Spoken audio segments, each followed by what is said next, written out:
it's a great story. Very good story. Well, I thought about I think that. I wrote that. I thought about Barry's. I'm sorry.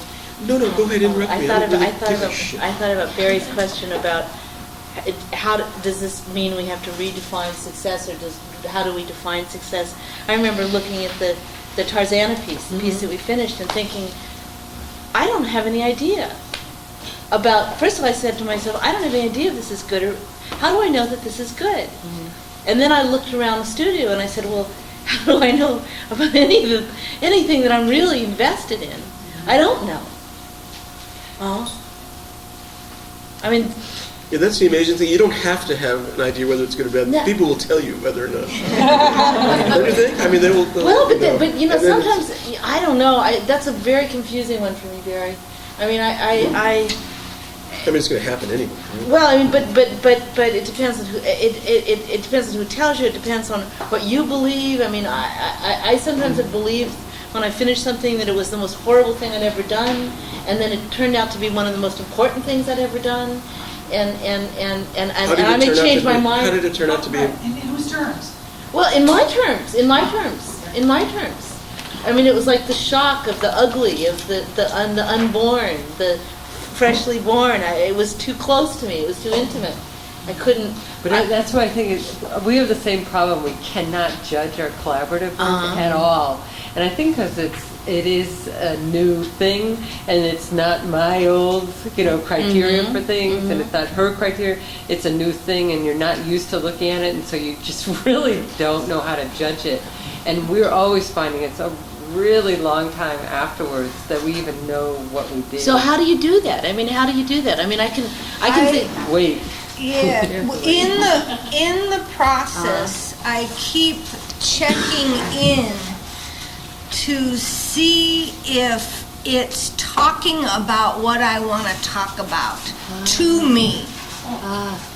So that to me is the single criterion that when you put energy into something, to me it's not really a thing yet until it starts informing further decisions, until you can have a dialogue with it. It actually becomes the universe talking to you somehow, or yourself talking to you. In other words, it further informs. It smiles at you if it's a plan, or it winks at you if it's a plan, or it does something. But it communicates it's like you put energy in, and then you get energy back, and then it rolls. I don't know how to explain it. And I don't know if, and when that happens, I often don't know if I like it, or if it's any good, or if other people are going to like it, or if it's smart art or dumb art, or all that these days. And but I know that I want to spend time with it and talk to it. I mean, that's what you say. For a lack of a better word, talk. You talk about checking in with yourself. You talk about like perhaps your subconscious work, checking in with your conscious. I don't know. I don't know those things. things. And sometimes you're talking about Aaron wants to think it through. And that's like your conscious work. Yeah, I don't know those things. I don't know what that means, what you just said. I mean, I've heard it spoken about, and I know what you're saying. We're so in the piece because there's been so much complex dialogue around it that it takes me much longer to get out of it, to be able to look at it, to get outside of something that I've been discussing so thoroughly for so long. Is a slow process. And that seems to me that's part of what makes something really good, is that you actually almost get lost in it. You go so deeply into it. You inhabit it so profoundly, and it inhabits you. I mean, that's... We've been working on this piece for a year and a half, and we showed it a year ago to like 10 people, and that's it. And it's like, talking about scary, it's like, I really feel like we're hanging ourselves now. Well, it keeps evolving. I mean, it has a life of its own, and it keeps growing, and we want it to wrap itself up, and it isn't. Won't.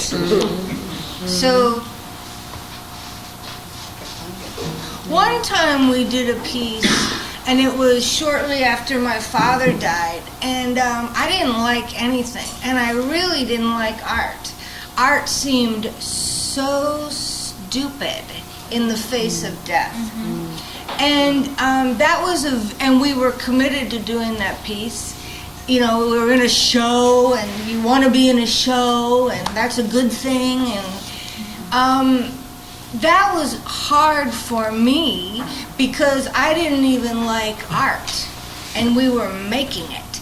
So at that time, That was rough. that was hard. I didn't like much of anything.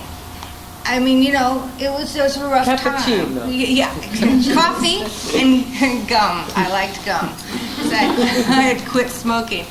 But we had a process, and we did our process. And I just surrendered to the fact that I probably wasn't going to like it. Wow. Boy, that would be hard. But I wanted to do it anyway. I could have said, you know what, Bray, I can't do it. But I chose not to. I wanted to do it, so I did it. But so this is the clearest example of, for me, years later actually being able to see the piece without those, you know, death glasses on, those that grief jacket I was wearing. So, and I like the piece now. So The piece was the grief manager. yeah, it was the grief management piece. We didn't hire them, but Right. we made it. But that's just a personal account of that. It was an interesting thing. Anybody else? And we come to a. What about you? What about Bob and Mark? I was thinking about you. No? No? Okay. Okay. Well, you know what? Maybe we'll stop here. I found this little Sufi story. Maybe it's a good place to stop if I can find it. It's called The Idiot in the Great City. There are different kinds of awakening. Only one is the right way. Man is asleep, but he must wake in the right way. There is a story of an ignoramus whose awakening was not correct. This idiot came to a huge city, and he was confused by the number of people in the streets. Fearing that if he slept and woke again, he would not be able to find himself among so many people, he tied a gourd to his ankle for identification. A practical joker, knowing what he had done, waited until he was asleep, then removed the gourd and tied it around his own leg. He too lay down on the caravanserai floor to sleep. The fool woke first and saw the gourd. At first, he thought that this other man must be him. Then he attacked the other, shouting, "If you are me, then who, for heaven's sakes, who and where am I?" Thank you all very much.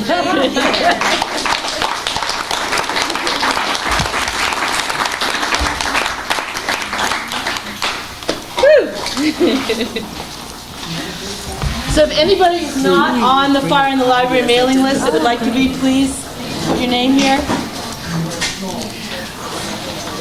Bray, you gotta use this in your media literacy class. That she's gotta use that. She's teaching video, so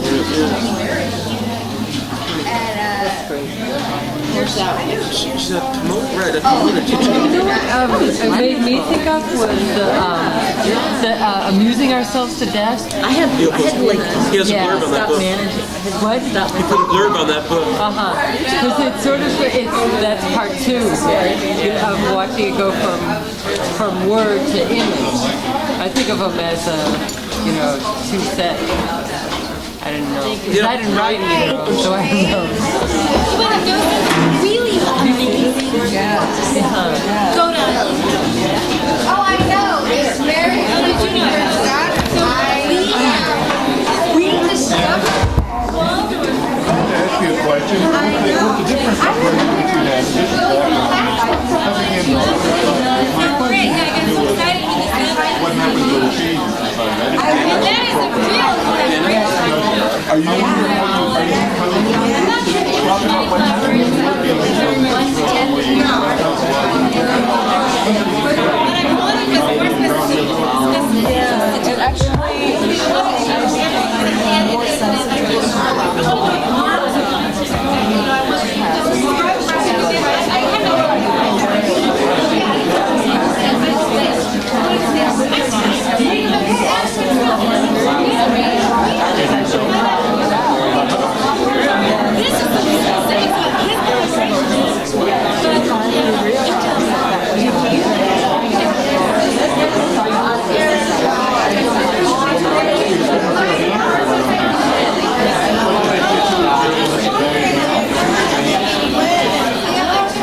Dying and sharp and left.